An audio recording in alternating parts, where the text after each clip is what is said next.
How's it going, mates? The World Cup kicks off today. Press the like button if you're glad we finally got to see this day. Subscribe to the channel to find out all the latest news about the tournament. Write your prediction for the Qatar-Ecuador clash in the comments below. And while you're typing, we proceed to start.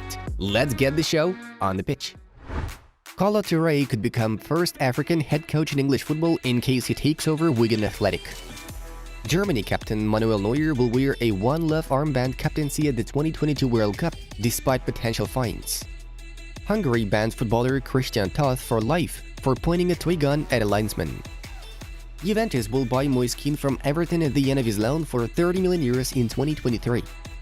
Memphis Depay could pursue his career at Manchester United, Arsenal or Chelsea in January. Barcelona raises €4.36 million for a Man City charity-friendly game to help fund research into the fight to tackle amyotrophic lateral sclerosis. Gianni Infantino had a say about LGBT fans' attendance of the 2022 World Cup. Everyone is welcome.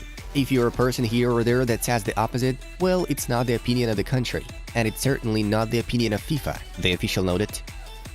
Napoli will not be accepting approaches on Kim Min-jae, despite interest from Juventus, Manchester United, Tottenham, Brighton and Fulham. During Gianni Infantino's press conference hour ahead of the 2022 World Cup, FIFA Communications Director Brian Swanson came out as gay.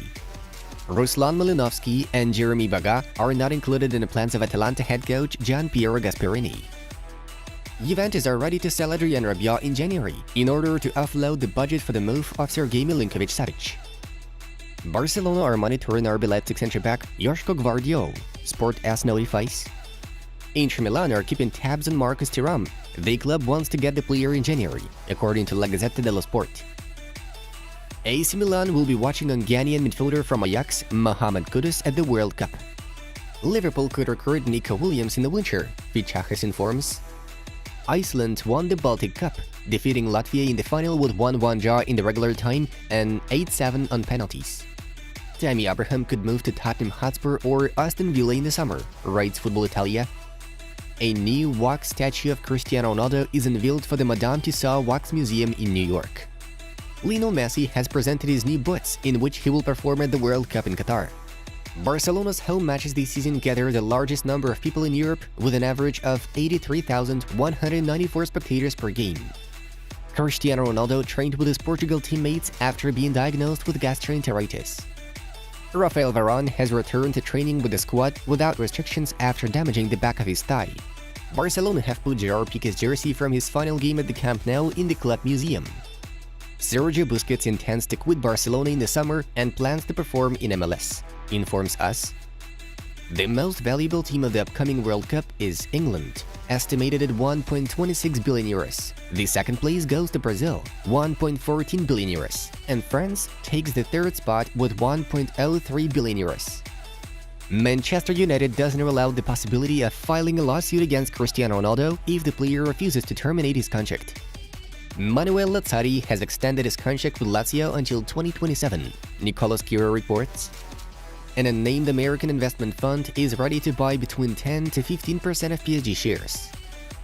Former UEFA president Michel Platini was not sent a formal invitation to the 2022 World Cup, although he voted for Qatar when choosing the host country. After Alejandro Balde's call-up for the 2022 World Cup tournament, Barcelona hope to extend his contract as soon as possible.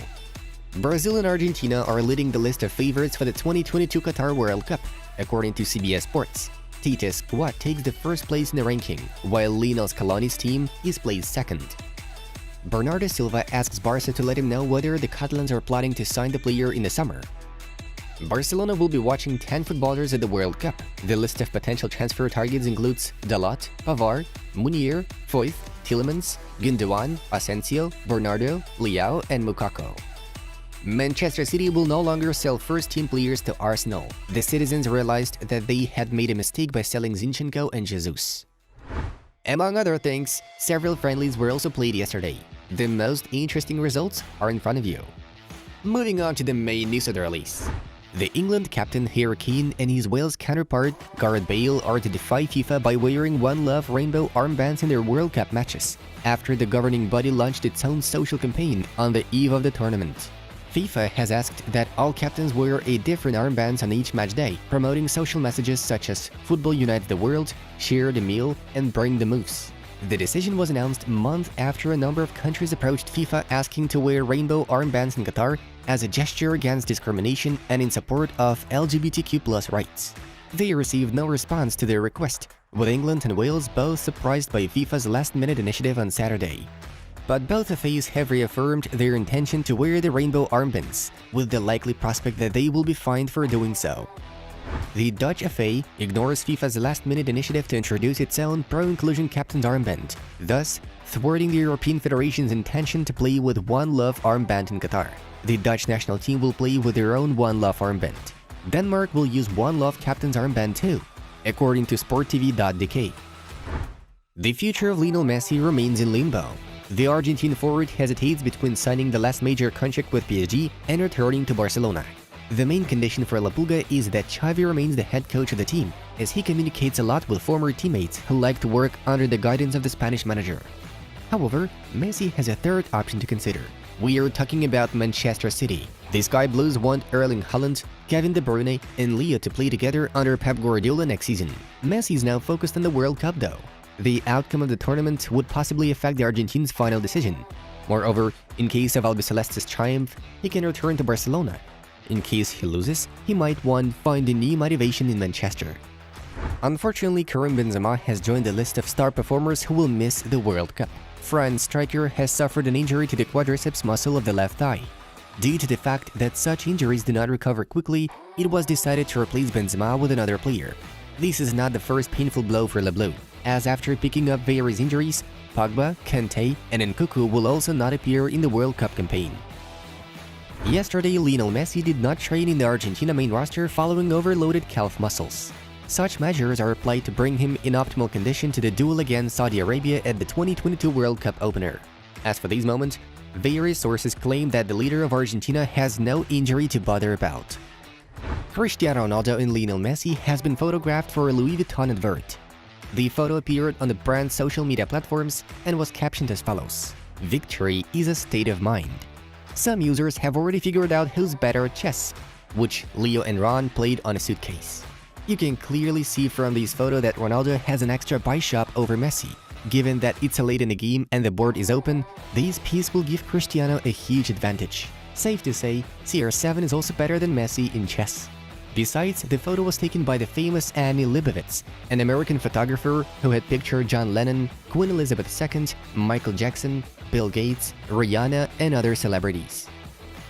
On the eve of the World Cup kickoff, FIFA President Gianni Infantino made quite a strange speech that totally shocked the whole world. We have highlighted the most peculiar quotes just for you. "Today I feel Qatari. Today I feel Arab. Today I feel African. Today I feel gay. Today I feel disabled. Today I feel a migrant worker." For what we, Europeans, have been doing for 3,000 years around the world, we should be apologizing for the next 3,000 years before giving moral lessons. Football brings people together. I actually went to North Korea some years ago to ask the North Koreans if they were ready to host part of a Women's World Cup with South Korea. I think if for 3 hours a day you cannot drink a beer, you will survive.